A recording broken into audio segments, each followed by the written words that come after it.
Now we are in the application, and I will scan the QR to start the tour.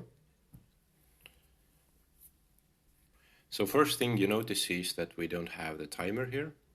We don't have the score here in the menu, and we have start tour instead of start game. So the start tour is coming from the translation file, and as I said, it's a bit different than a regular file.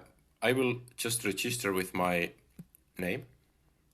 So we have our 4 tasks here. You can see that we have the descriptions below. We have the icons visible.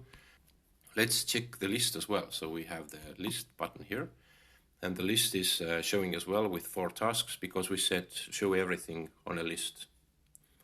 Now let's try the main feature, that is filtering then. Let's say you have hundreds or tens of locations, and you want to go only to some of them.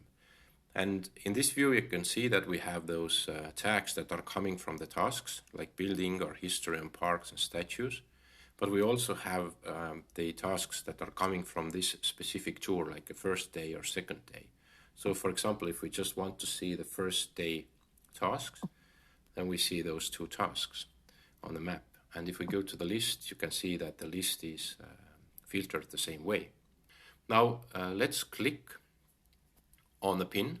Let's try the navigation. So if I click to navigate, then Loquiz opens the default application for navigation. And at the same time, Loquiz works in the background, so that if you go back to the Loquiz, you can see that the Loquiz is actually in the background. And now the last thing is that you can also activate the pin from here. So if I want to read more about Tammsaare Park, then I can open it and see the text that I've written here.